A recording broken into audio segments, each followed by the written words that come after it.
ॐ ज्ञानतिमिरन्धस्य ज्ञानाञ्जनशलाकया चक्षुरुन्मिलितं येन तस्मै श्रीगुरुवे नमः। श्रीचैतन्यमनोभीष्टं स्थापितं येन भूतले स्वयं रूपा कदा मह्यं ददाति स्वपदान्तिकं। वन्देऽहं श्रीगुरो श्रीयुतापदकमलं श्रीगुरून् वैष्णवांश्च श्रीरूपं साग्रजातं सहगना रघुनाथान्वितं तं सजीवं साद्वैतं सावधूतं परिजनसहितं कृष्णचैतन्यदेवं श्रीराधा कृष्णपादान् सहगणललिता श्रीविशाखान्वितांश्च। हे कृष्ण करुणा सिन्धो दीनबन्धो जगत्पते गोपेश गोपिका कान्त राधा कान्त नमोऽस्तुते। तप्तकाञ्चन गौराङ्गी राधे वृन्दावनेश्वरी कृष्णभानुसुते देवी प्रणमामि हरिप्रिये। वाञ्छाकल्पतरुभ्यश्च कृपा सिन्धुभ्येव च पतितानां पावनेभ्यो वैष्णवेभ्यो नमो नमः। जय श्री कृष्ण चैतन्य प्रभु नित्यानंद श्री अद्वैत गदाधर श्रीवासादि गौरभक्तवृंद। हरे कृष्णा कृष्णा कृष्णा हरे हरे, हरे राम राम राम हरे हरे। नमो विष्णुपादाय कृष्णप्रेष्ठाय भूतले श्रीमते भक्तिवेदांत स्वामिनिति नामिने। नमस्ते सरस्वते देवे गौरवाणी प्रचारिणे निर्विशेष शून्यवादी पाश्चात्य देशतारिणे। तो अभी क्या है, पर्सनल हैबिट्स। तो हम कौन से पर्सनल हैबिट्स हमें रखना चाहिए? तो पहला है क्या, राइजिंग अर्ली, सुबह उठना। तो सुबह उठने से क्या होता है कि बहुत हमें बेनिफिशियल मिलता है। जो ब्रह्म मुहूर्त का समय होता है उस समय जब उठते हैं तो मन में क्या है, कोई थॉट्स नहीं चलता कि, क्योंकि जब पूरे दिन हम करके जब करने बैठते हैं तो क्या होता है, हमें हमारे दिमाग में सिर्फ यही चलते रहता है। अच्छा इसने अभी ये परेशान किया, अच्छा कल के लिए ये प्रिपेयर करना है, ये बचा हुआ है काम। तो यही सब चीज़ चलते रहेगा। लेकिन सुबह उठ के करने से क्या होता है, ये सब चीज़ नहीं आएगा।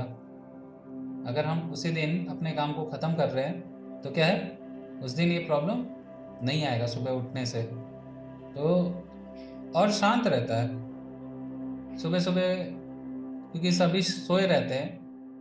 तो सोए सोए रहते हैं तो क्या है, हमें एक बेनिफिट मिल जाता है। तो कहीं से कुछ आवाज़ नहीं है, एकदम शांत मिलेगा। ये तो क्या है, बहुत अच्छा होता है। तो इसमें क्या बता रहे हैं कि हम क्या है, हम अपना माइंड एनर्जी सब क्या है फोकस कर सकते हैं। इसलिए क्या है, हमें ब्रह्म मुहूर्त में उठना चाहिए सुबह सुबह। सुबह का समय क्योंकि सत्व गुण में रहता है, तो इसीलिए क्या है, उसको हमें सबसे ज़्यादा यूटिलाइज करना चाहिए स्पिरिचुअल प्रैक्टिसेस को करने के लिए। सुबह उठ के हमें न्यूज़पेपर नहीं पढ़ना चाहिए। सुबह उठा न्यूज़पेपर चालू, सुबह उठ के हमने कचरा भर रहे हैं दिमाग में, कोई बेनिफिट नहीं है सुबह का समय लेके। तो क्या है, सुबह उठ के न्यूज़पेपर पढ़ने के बजाय आप भागवतम पढ़ सकते हैं। रात को सोते हैं जब, सोने समय हमें श्रीमद् भागवतम का 10th कैंटो कृष्णा के पास टाइम्स पढ़ना चाहिए। थोड़ा सा एटलीस्ट तो पढ़ के सोना चाहिए। सुबह उठे तो जब की महिमा पढ़नी चाहिए और फिर जब चालू करना चाहिए। तो क्या इससे बेनिफिट मिलता है, इससे हम क्या है, हम ज़्यादा यूटिलाइज कर पाते हैं समय को। नेक्स्ट है keeping physically and mentally clean. अभी फिजिकली क्लीन और फिजिकली क्लीन तो बहुत ज़रूरी है। तो ये तो नॉर्मल मटेरियली अगर हमें देखना है तो मटेरियली भी क्लीन रहना बहुत ज़रूरी है। क्लीन नहीं रहने से क्या है, कीड़े मकोड़े आते हैं। तो फिजिकली हमें क्लीन रहना चाहिए। तो क्या है, जब सुबह उठा तो इमीडिएटली ब्रश करके नहा लेना चाहिए। वॉशरूम गए हैं तो नहा लेना चाहिए उसके बाद। अगर हम सो के भी उठते हैं तो सोते किस में, तम सो के उठते तो तमोगुण में रहते हैं। तो क्या है, नहाने से क्या हम उस मोड को चेंज कर लेते हैं, तो सत्वगुण में आ जाते हैं। इसी वजह से क्या है, जब हम सो के उठते हैं तो भले हम जब किसी भी अवस्था में कर सकते हैं, आप तमोगुण में भी जब कर सकते हैं, लेकिन क्या उस समय नींद आएगा तो उतना बेनिफिशियल नहीं मिलेगा। तो अगर फुल बेनिफिट उठाना है, एकदम उसका सारा रस लेना है, तो नहा के एक बार कीजिए। फिर क्या है, अभी सो के उठे हैं तो अभी अगर दोपहर में या कभी शाम को सोते हैं, हम लोग रेस्ट लेते हैं, तो अगर 45 मिनट से ज़्यादा सो रहे हैं तो नहाना चाहिए हमें। 45 मिनट से ज़्यादा अगर सो रहे हैं तो नहा लेना चाहिए। अगर आपका लेस देन 45 मिनट्स है तो ज़रूरत नहीं है। तो थोड़ी मोड़ी चीज़ें हैं, नेल्स काट रहे हैं, हेयर काट रहे हैं, तो उस समय उसके बाद भी नहाना चाहिए। और मेंटली भी प्योर रहना चाहिए। अभी मेंटली कैसे प्योर रहे, माइंड को भी अगर प्योर करना है तो नहाना जरूरी है। हम्म। और कैसे माइंड प्योर होता है, हरे कृष्णा महामंत्र लेने से। तो बॉडी को हम फिजिकली तो हम लेके आ जाते हैं सत्व गुण में जस्ट नहाने से, लेकिन मन को तो नहीं नहा पा रहे। जब नहा रहे तो मन क्या है, मन मोड में आ गया है, सत्व गुण में आ गया है। अब उसकी नींद टूट चुकी है, उसका मोड चेंज हो चुका है, लेकिन वो प्यूरिफाई नहीं हुआ। प्यूरिफाई करने के लिए क्या करना है, हरि नाम लेना है। प्यूरिफाई करने के लिए हरि नाम लेना है, इसीलिए प्रैक्टिस बनाना है। हम्म। फिर नेक्स्ट है रेगुलेटेड लाइफ। तो कृष्णा भगवत गीता में क्या बोल रहे हैं 6.17 में, कि अगर किसी को योगी बनना है, योगी बनने के लिए सबसे पहले क्या है, ईटिंग, स्लीपिंग, वर्क और रिक्रिएशन, ये सब चीज को क्या करना है, रेगुलेट करना है। युक्त आहार विहारस्य युक्त चेतस्य कर्मसु यक्त युक्त स्वप्नो बोधस्य योगो भवति दुःखः। क्या बोल रहे हैं, he who is regulated in his habits of eating, sleeping, recreation and work can mitigate all material pains by practicing the yoga system। तो इसीलिए क्या है, सब चीज, ईटिंग, स्लीपिंग, सब चीज को रेगुलेटेड करना होगा। ऐसा नहीं कि कोई एक कर रहे हैं तो कर ही रहे हैं, सो रहे हैं तो एकदम सो ही रहे हैं, खेल रहे हैं तो खेल ही रहे हैं, काम कर रहे हैं तो काम ही कर रहे हैं। हर चीज में क्या है, बैलेंस होना चाहिए। तो रेगुलेटेड एंड बैलेंस लाइफ होना बहुत जरूरी है, एकदम एक्सट्रीम नहीं है। तो इसमें क्या क्या बता रहे हैं कि हमें ज्यादा नहीं खाना चाहिए। देखिए अभी अगर रात को ज्यादा खा लिए तो सुबह उठने में तो ऐसी ही प्रॉब्लम है। रात को बहुत ज्यादा बॉडी को एक्सरसाइज करवा लिए तो भी नींद नहीं आएगा। हम्म। बहुत ज्यादा खा लेंगे, सुबह उठेंगे ने में दिक्कत है। तो हर चीज में क्या है, कुछ ज्यादा करने से प्रॉब्लम है। इसीलिए लिमिटेड बैलेंस जितना करना है उतना ही करना है, उससे ज्यादा नहीं। और हमें क्या है, जंक फूड्स नहीं खाना है ज्यादा, सात्विक फूड को खाना चाहिए। घर में जंक फूड्स क्या है, जो लोग मैगी खाते हैं, नूडल्स खाते हैं, that is like junk food. लेकिन अब तो उसमें भी अब अलग अलग वीट और उसके आ रहे हैं, तो थोड़ा सा चेंज हो रहा है धीरे धीरे वहां पे भी। हम्म। सोने में कितना है, 6.5 to 7 hours of sleep is quite sufficient. तो 9 बजे किसी दिन सो के ट्राई कीजिए। वैसे हम लोग का सेशन ही 9 बजे खत्म होता है, 9:30 पे सो सकते हैं, फिर भी बहुत ज़्यादा लॉस नहीं होगा। 9:30 पे सो सकते हैं, देखिए आपकी नींद दूसरा दिन अपने आप कब खुलता है, नींद गायब हो जाएगा, आपकी आंखें एकदम फुल्ली अवेक होंगे आप, नहीं अब सारी नींद तो पूरी हो गई। तो क्या प्रैक्टिस करने से ये भी आ जाएगा। 9:30 पे सो के देखिए, 10 बजे तक तो सो जाना चाहिए आदमी को। गृहस्थ के लिए थोड़ा प्रॉब्लम हो जाता है, क्योंकि गृहस्थ लोग खाते ही लेट से हैं। तो ट्राई करना चाहिए कि खाना हमें 7 बजे तक खा लेना चाहिए, 7 to 7:30 के बीच में। और अगर हस्बैंड वाइफ दोनों काम कर रहे हैं तो एटलीस्ट 8 PM तक ट्राई करना चाहिए कि खा ले। वैसे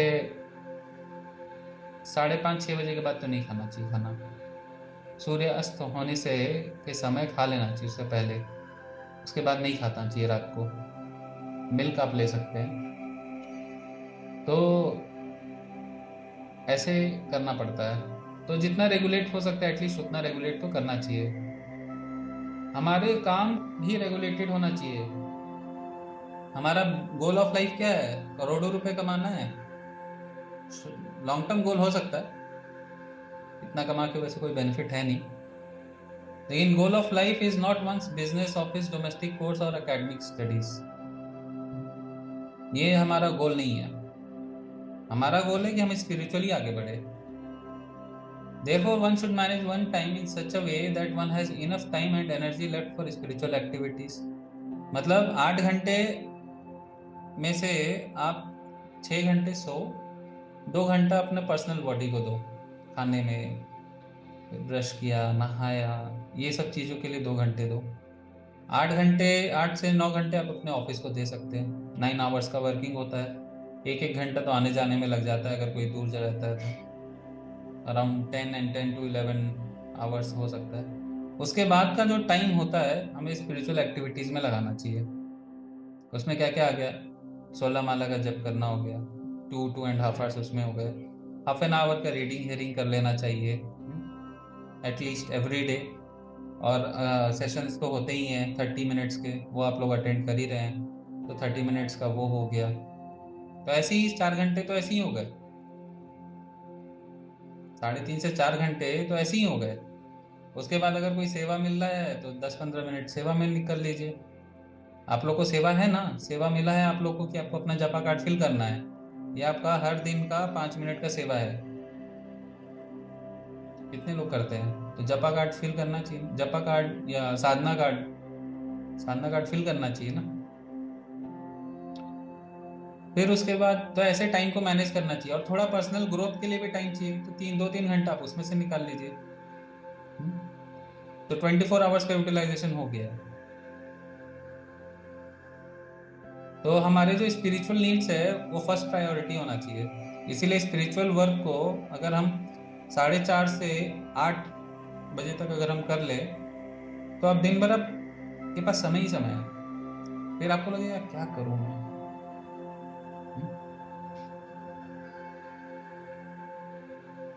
फिर नेक्स्ट है 4 रेगुलेटरी प्रिंसिपल्स। अभी श्रीमद् भागवतम में 4 पिलर है जिसपे रिलीजन रहता है। वो क्या है? Mercy, austerity, cleanliness and truthfulness. अभी क्योंकि रिलीजन स्टैंड करता है इन चारों पे, तो इसीलिए हमें बोला जाता है कि चारों पिलर को हमें फॉलो करना चाहिए। तो अगर कोई मीट ईटिंग करता है तो उससे क्या है, मर्सी का जो पिलर है वो टूटता है। उसने दया कहाँ दिखाया? दया तो दिखाया ही नहीं। तो दया का पिलर टूट जाता है जब हम क्या करते हैं, मीट ईटिंग करते हैं। इंटॉक्सिकेशन करते हैं तो ऑस्टेरिटी खत्म हो जाता है। जो बहुत ज्यादा इंटॉक्सिकेशन करते हैं ना, उनसे ऑस्टेरिटी हो नहीं पाएगा। देख लीजिएगा, ऑस्टेरिटी करने बोलिएगा, नहीं हो पाएगा ऑस्टेरिटी। जो इलिसिट सेक्स करते हैं उनसे क्लीनलीनेस खत्म है। जो गैम्बलिंग करते हैं वो सच नहीं बोलते। गैम्बलिंग सच बोलेंगे तो गैम्बलिंग कैसे करेंगे? तो ये क्या है? रिलीजन के 4 पिलर क्या है? ये 4 चीज। और सिन के 4 पिलर क्या है? बाकी 4। सिन के 4 पिलर ये है, meat eating, intoxication, illicit sex, gambling. और रिलीजन के 4 पिलर क्या है? Mercy, austerity, cleanliness and truthfulness. तो इसीलिए क्या है, हमें बोला जाता है कि ये 4 तो फॉलो करो। नो मीट ईटिंग, तो इससे क्या हुआ? आपने दया दिखाया। नो इंटॉक्सिकेशन, तो ऑस्टेरिटी किया। नो इलिसिट सेक्स, तो इससे क्या हुआ? क्लीनलीनेस। एंड नो गैम्बलिंग, इससे ट्रूथफुलनेस।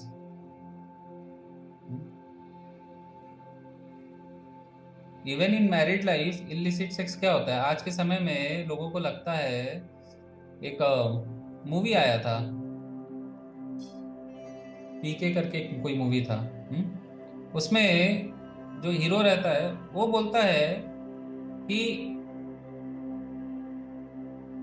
लोग जो है पटाखे फोड़ के बताते हैं कि वी विल डू सेक्स। लेकिन इसमें प्रॉब्लम क्या है कि आज के समय में लोगों को क्या लगता है? लोगों को लगता है कि marriage is meant for doing all these things. एक क्या मिल गया? एक टिकट मिल गया फ्री विल मिल गया कि हाँ now you can do unlimited, but it is wrong. तो भगवान भगवत गीता में क्या बोलते हैं कि I am sex but meant for only having childrens। Husband and wife जो है, if they are having sex for begetting a children, तो that is Krishna, that is authenticated. But if you are we are meant for just enjoying, तो वो क्या है, illicit हो जाता है। ठीक है, तो लोगों को ये पता नहीं है चीजें, तो ये पता करना जरूरी है क्या है और क्या नहीं है। तो इसीलिए अभी हमारे में बोला गया है ये 4 चीज नहीं करना है, तो हम ये 4 चीज नहीं करते हैं। फिर क्या है, no meat eating. Meat eating से क्या है, बहुत क्रूएलिटी निकलती है बाहर। वायलेंस से तो वायलेंस आएगा ना। अभी आप किसी को मार रहे हो, तो आप उसको बोलोगे मेरे को माफ कर दो, मैं आपका मार के खाऊंगा, क्या वो आपको माफ करेगा? कभी नहीं करेगा। फिर वो वापस आके वो वायलेंस करेगा आपके अगेंस्ट। तो सिविलाइज्ड बिहेवियर क्या होता है? Civilised behaviour is to survive with minimum possible pain to others. Meat eating is thus a very uncivilised activity. जिस आप खुश रहो, बाकी को भी खुश रहने दो। जीव जीवस्य जीवनम। तो अभी पेड़ पौधों को आप ले सकते हो, उसमें भी क्या है, हम ऑफर करके खाते हैं। उसमें उनको सबसे लीस्ट पेन होता है, इसलिए हम खाते हैं, और हमारा सर्वाइवल भी है। लेकिन एनिमल्स को आप कंपेयर नहीं कर सकते हो प्लांट्स के साथ। अगर आप कंपेयर कर रहे हो एनिमल्स को प्लांट के साथ, तो आप अपने आप को भी प्लांट के साथ कंपेयर करो। Now cut your own finger. Same same है क्या? आप और जो प्लांट है सेम है? नहीं सेम है। तो थोड़ा सा वायलेंस चलेगा, लेकिन गोइंग तो क्या है, इससे बहुत ज्यादा हम आगे बढ़ जाते हैं। तो यहाँ पे Pythagoras has said that a person who sees nothing objectionable in the killing of animal gradually begins to think the same way about humans। अभी हम देखते हैं कुछ लोग क्या है, आदमी को भी मार के खा लेते हैं, ऐसे भी लोग हैं। तो क्या है, तो वो बोल रहे हैं कि अगर कोई किसी को ऐसा नहीं लग रहा कि एनिमल मार के हम क्या गलती कर रहे हैं, तो क्या है, उसका धीरे धीरे उसकी थिंकिंग कहाँ किसकी ओर जा रही है, इस उसको लगेगा ह्यूमंस को भी मार के खा लेते हैं, बच्चों को मार के खा लेते हैं। जापान में तो आपका चलता ही है, पेट में बच्चे रहते हैं, अबॉर्शन करते हैं, वो सबसे हाई प्राइस पे नॉनवेज मीट मिलता है बच्चों का। तो क्या है, जो बोल रहे हो कुछ गलत नहीं कह रहे हैं, सही कह रहे हैं, क्या दिक्कत क्या है? तो ये कुछ सिविलाइज नहीं है, वेरी अनसिविलाइज्ड है। Man must protect animals. भी भगवान भगवत गीता में क्या बोल रहे हैं, he is the father, he is the seed giving father. अगर वो भगवान जो है फादर है, तो इसका मतलब क्या है, जितने जीव है वो क्या है, हमारे ब्रदर सिस्टर्स हुए, तो हम लार्ज फैमिली हो गए। अभी देखो, अपने फादर को देख लो, आपके फादर है, उनके भी फादर है, और उनके भी फादर होंगे। तो ऐसे परदादा के जो परदादा है, वो सोचो 10 भाई है, तो एक बड़ा फैमिली हो गया। लेकिन आप तो सबसे कनेक्टेड नहीं हो, आप तो किसी एक छोटे से ब्रांच में आ गए। तो इसका मतलब क्या है कि आप जाके जो आपके परदादा के जो परदादा थे, उनके बच्चों को जाके मार के खा लोगे? बोलोगे तो मेरा कुछ लगता ही नहीं। तो वैसे ही ऐसा ही होता है कि हमें समझना चाहिए कि we are all part of one family. तो जब हमें लगेगा we are part of one family, कोई स्ट्रांग है कोई वीक है, animals are weak, physically they are strong but they are mentally weak. उनको पता नहीं है कि आप यहाँ घास खिला रहे हो और बगल में चाकू भी तेज कर रहे हो, तो बेचारे लगे हुए घास खाने में। उनको लग रहा है वाह कितना अच्छा आदमी है, मेरे को इतना अच्छा अच्छा खिला रहा है। उसको पता नहीं है कि अभी आपको मोटा करके काटेगा। तो क्या है, they are our sibling. As आप हमें उनको एज अ भाई बहन जैसे हम कंसिडर करते हैं ना, वैसे ही कंसिडर करना चाहिए। तो ऐसा प्यार आएगा तो कहीं पे भी लड़ाई की कोई गुंजाइश नहीं है। हर हर कंट्री यही सोचेगा, अरे ये तो ऐसा है। They are children of same father. कुछ लोग भटक गए हैं, कुछ लोग नहीं भटके हैं। तो जो भटक गए हैं इसका मतलब ये नहीं है कि उसको जाके पकड़ के मार ले, वो उनकी फ्री विल है। हम्म? लेकिन क्या है, हम प्रोटेक्ट नहीं कर रहे, हम क्या कर रहे हैं, हम उन्हें ही मार दे रहे हैं। कोई औरत आई, बोली कि अरे ये मेरे मेरे को बहुत परेशान कर रहा है, आप मेरे को बचा लीजिए, और वही, और हमने ही उसका शोषण कर लिया। हम्म? कोई कोई बेनिफिट नहीं है ऐसा। आज के समय में ऐसा ही हो रहा है। एनिमल्स एनिमल्स एकदम, दे आर वो इतना जल्दी फेथ कर लेते हैं। थोड़ा सा खिलाओ। एलिफेंट को कैसे पकड़ते हैं? एलिफेंट को पहले क्या करते हैं, पहले एक शी एलिफेंट भेजेंगे एलिफेंट से, और उसको ट्रेन करते हैं शी एलिफेंट को, कि आप वो उसको टच करके आएगा, क्योंकि एलिफेंट का कौन सा सेंसेस सबसे स्ट्रांग है? टच। वो टच होता है तो बेचारा क्या है, फंस जाता है औरत के प्यार में। मेल एलिफेंट उसके पीछे भागता है। अभी जो फीमेल एलिफेंट है, शी एलिफेंट है, उसको तो ट्रेन किया गया है।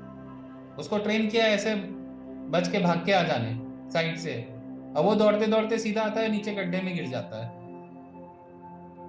गड्ढे में गिरता है तो शुरू में 3-4 दिन क्या है, उसको कोई हेल्प करने वाला नहीं आता। हम्म? फिर एक आदमी आएगा कुछ दिनों बाद, जब बेचारा एकदम एलिफेंट जिंदा रहने का सब चीज छोड़ देगा, मरने वाला होगा, तो वो आएगा और उसको निकाल देगा बाहर। फिर इस एलिफेंट, अभी देखो एलिफेंट का दिमाग बहुत शार्प रहता है। उसको क्या लगा, अरे ये तो मेरा हेल्प करने आया जब मैं मरा था। बेचारे को ये पता नहीं है कि यही आदमी है जिसने तुमको ट्रेन कर, शी एलिफेंट को ट्रेन करके तुमको इस गड्ढे में डलवाया। तो क्या है, हमें प्रोटेक्ट करने के बजाय हम क्या है, उनका शोषण कर रहे हैं। इससे क्या होता है, इससे हमें बहुत सीवियर कार्मिक रिएक्शंस मिलता है। तो जितने, जैसे फ्लड आके इतने लोग मर जाते हैं, सुनामी आके मर जाते हैं, वो यही रीजंस है, ये कार्मिक रीजंस है। हम्म? क्योंकि हम इतने लार्ज स्केल पे क्रुएलिटी और वायलेंस कर रहे हैं। तो हमारे यहाँ क्या प्रॉब्लम है, वॉर, टेररिज्म, क्राइम्स, इतने सारे क्राइम्स हो रहे हैं, क्यों है? यही रीजन है।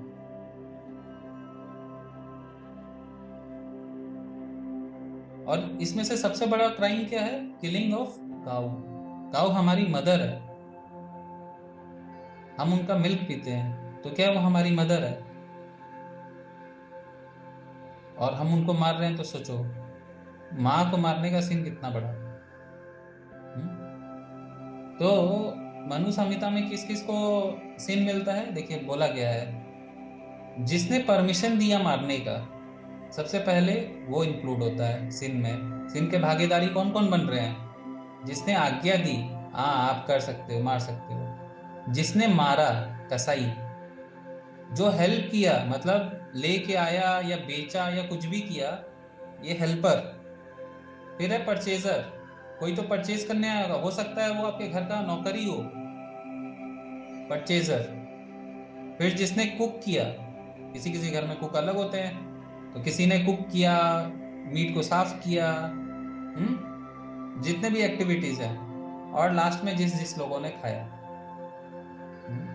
इसमें वो लोग भी इंक्लूडेड हैं जो जो ये कहते हैं ना कि मैं नॉनवेज नहीं खाता बट उसका रस पीता हूं, दे आर इंक्लूडेड।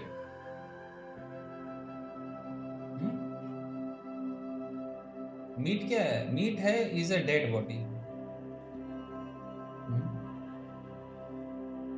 तो यहाँ पे देखिए लिखा है, the famous British author George Bernard Shaw declares that he was a vegetarian because he did not wish to make his stomach a graveyard. देखिए कितना अच्छा लिखा है, अपने स्टमक को ग्रेवयार्ड नहीं बनाना था, इसलिए वो कभी नॉनवेज नहीं खाया, हमेशा वेजिटेरियन रहे। हमारे जब टेबल पे, किसी के टेबल पे नॉनवेज आए तो उसको समझना चाहिए that you are eating a dead body, you are eating a dead body. बहुत अच्छे से प्रेजेंट किया हुआ है, but it is a dead body. और डेड बॉडी क्या है? रॉटन फ्लैश होता है। लोग बोलेंगे हम तो कुक कर लिए, तो कुक करने से पहले भी वो रॉट होता है, इतना फ्रेश नहीं होता है।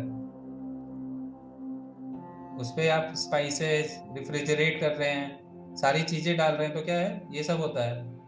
और जो मीट होता है ना, it is full of toxins. देखिए क्या क्या यहाँ पे लिखा है कि meat is full of various toxins secretly secreted internally by the animal in its fearful and agonizing dying moments. बेचारा वो मर रहा है, तो अच्छी अच्छी चीजें अंदर से थोड़ी ना निकालेगा, तो वो जो आ रहा है वो सिर्फ टॉक्सिन्स आ रहे हैं। हम्म? और ये क्या है, तामसिक में आता है, तामसिक फूड, क्योंकि क्या है, stale unclean and violent in its origin. इस वजह से क्या है, ये तामसिक है। और मीट जो है, it is not designated for humans. तो जो एनिमल्स खाते हैं, तो एनिमल्स के जो टीथ होते हैं ना, वो शार्प पॉइंटेड होते हैं। शेर का देख लो, उसका जो एसिड होता है, वो हमसे बहुत ज्यादा होता है। देखो यहाँ पे क्या है, कार्निवोर, हर्बीवोर और ह्यूमन बीइंग क्या क्या है। कार्निवोर में क्लॉज है, हमारे पास कोई क्लॉ नहीं होता। हर्बीवोर में भी कोई क्लॉ नहीं होता। Sharp pointed front teeth to tear flesh, हमारे शार्प नहीं है, पॉइंटेड नहीं है। No sharp pointed front teeth, herbivore और ह्यूमन बीइंग में सेम मिलता है। No pores on skin, perspired through millions of pores on skin. देखिए दोनों में अंतर है।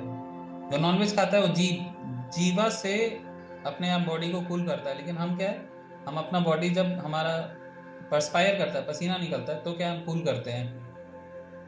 Hydrochloric acid is much stronger, हमारा क्या है, 20 टाइम्स लेस स्ट्रॉन्ग है। सोचो कितना कम है। और इन लोग का जो इंटेस्टाइन होता है वो छोटा होता है, क्योंकि ये डीके करता है बहुत जल्दी। तो इन ये अपने बॉडी में मीट को रख नहीं सकते ज्यादा टाइम, इजेक्ट कराना है, तो इनका इंटेस्टाइन ट्रैक्ट छोटा होता है। और हमारा क्या है, हमारा बड़ा होता है, क्योंकि fruits and plants do not decay. Fruit और प्लांट इतना जल्दी डीके नहीं करता है जितना जल्दी मीट डीके करता है, तो इसीलिए वो धीरे धीरे जाता है। तो इसके लिए क्या है, उसको कंज्यूम करना है ना, तो उसके लिए क्या है, ज्यादा रखना पड़ेगा, लॉन्ग ट्रैक्ट रखना पड़ता है, कि फ्रूट्स एंड प्लांट्स को क्या है, अच्छे से यूटिलाइज किया जा सके। और हमारा भी क्या है, हमारा भी इंटेस्टाइनल ट्रैक्ट क्या है, बड़ा होता है। शेर वेर से तो बड़ा ही होता है। तो इसीलिए क्या है, हम लोग क्या है, हम लोग का जो बॉडी बना है वो कैसे कैसा है, हर्बीवोर जैसा। इसलिए हमें खाना भी हर्बीवोर जैसा चाहिए, कार्निवोर जैसा नहीं। तो मीट ईटिंग में क्या है, ये मीट ईटिंग करने से स्पिरिचुअल कॉन्शियसनेस खत्म होता है। और ओनियन गार्लिक भी क्या है, तामसिक फूड में आता है। उसको खाने से क्या है, हमारा जो मन है वो एकाग्र नहीं रहता, रह ही नहीं सकता। जो ओनियन गार्लिक खाता है उसका मन एकाग्र नहीं रह सकता, इसीलिए क्या है, उसको मना किया जाता है। ओके। तो आज हम सेशन यही स्टॉप करेंगे। किसी के कोई क्वेश्चंस है?